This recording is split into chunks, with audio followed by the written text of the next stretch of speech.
I get it. You want to wait till things are ideal. You want to wait until you have the mic and the lens and the camera, and you want to have the time to edit it perfectly. But I'm here to tell you that you just have to film the video, edit it quickly, and then post it. Okay? This is not the video where I'm telling you to justify sloppy work or mediocre work, but I am trying to tell you that intentionality matters more than ideal circumstances, right? I mean, there's so many reasons why you shouldn't post the video, right? Because the kids have X, Y, and Z going on, and you have to do A, B, and C at the house, and then you've got to do D, E, and F at your job. But I'm here to tell you, if you have a dream in your heart that is living rent-free in your heart, you have got to tackle it because it is there for a reason, okay? So it's interesting because as long as I've been on the internet, I'm laughing because I have wanted to grow my YouTube channel, to 1 million subscribers, if I'm being honest. I've always wanted 1 million subscribers. That was always like the ideal number in my head. And it was always YouTube for me. But I always would treat or think that I needed to treat YouTube like television. I always thought that I needed to show up in this really cinematic way. I always thought that I needed to show up in this really impressive way. And I don't know who this is for, but it is way more important for you to intentionally serve who you're supposed to than impress them with what you're going to say. And that is easier said than done, But I'm going to tell you what I tell my private community, what I tell my followers.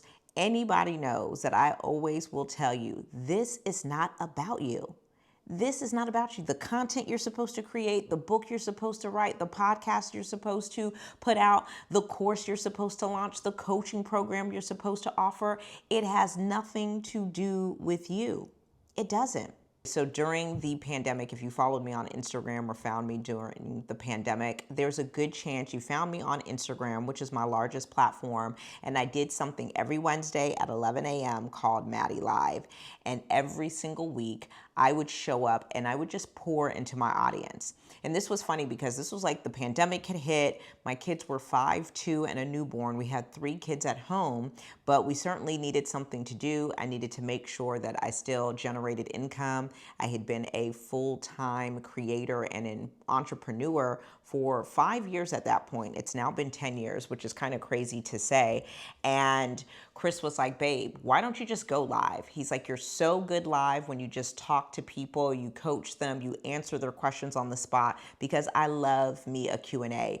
And one thing that has always been important for me is throughout the duration of my career and my journey as a creator, influencer, entrepreneur, whatever title it is you want to give me, is that I always wanted to show up for people who were like me, especially for people who look like me. So I've always wanted to show up and do the work that I do for women, specifically Black women, because early on there weren't creators that looked like me. And then when more Black women started becoming creators and influencers, a lot of them did not know the information about and what needed to be done to increase visibility for their brand online and to land brand deals at a multiple 4, multiple 5, if not multiple 6-figure level.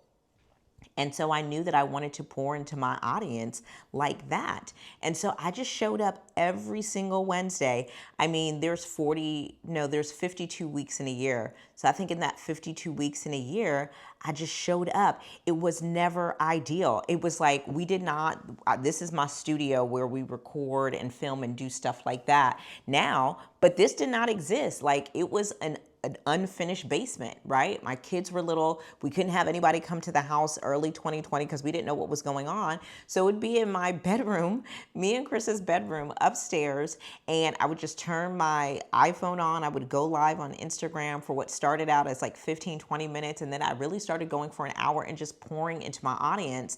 And I grew what was then my Boss Fluence community then, you know? And since then, I've shut down Boss Fluence and I started my new community and more.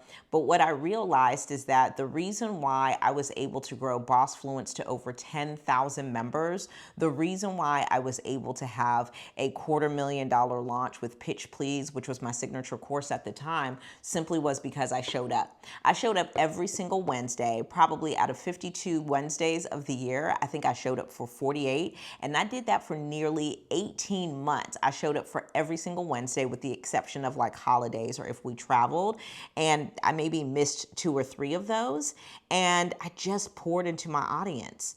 I just poured into them. I just showed up. It wasn't ideal. It wasn't ideal, but it was intentional. It wasn't ideal, but it was intentional. And it was really about serving. It really was about serving. Like, sure, I had my $97 master classes. I ended up selling them my live coaching program with Pitch Please. But what was still most important to me was serving you, even if I did make an offer later on. But my primary focus for 6 months, I believe I did Mattie Live for 6 months before I ever sold anything.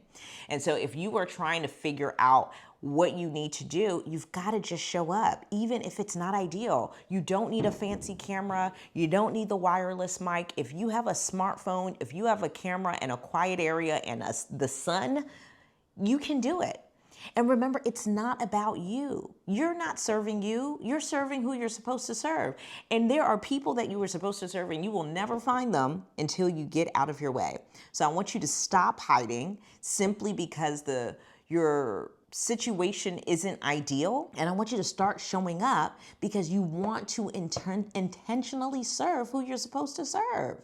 And I had to tell myself this, right? Like, there's so many ideas I have. I think I should be operating like a 10 or 20 person crew. And it's like, quite honestly, it's me and Chris. Sometimes we'll call in a freelancer depending on the brand partnership or whatever the project is. But day to day, today is one of those days. The kids are out of school. We're taking the braids out of our girls' hair. You know, we're helping our son play video games because he's 5 and he's like, I need help with this video game. And so it's not ideal. But what I did know is that I did want to tell you this message. And so I sat here and I just told it to you. Is it valuable because there isn't B-roll and there isn't fancy transitions and music? My prayer is that it is, right? But anytime I have gotten out of my own way, anytime I've gotten out of my own way because things weren't, what's the word I'm looking for? I guess circumstances weren't ideal. It's not circumstances. It's conditions weren't ideal. I still wanted to intentionally serve, and that always ended up, most importantly, serving my audience, and allowed me to get better. It allows me to get better with my craft. And let me tell you something, not for nothing, quiet is kept. There is nothing like serving your audience and truly helping them. Showing up with heart, getting out of your head and get into your heart. When you are in your head, you are thinking about ideal conditions. And when you're in your heart, you're thinking about intentionally serving others. Okay?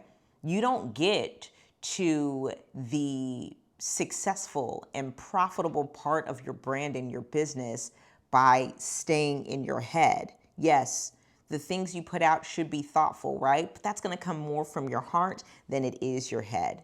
So I don't know who this is for, but I want you to stop hiding and I want you to start showing up, because remember, this isn't about you. This is about who you're supposed to serve. And I am going to big sister you until you start showing up, because the world absolutely needs what you have to give it. Okay? I love you. There's nothing you can do about it. I'm going to talk to you later.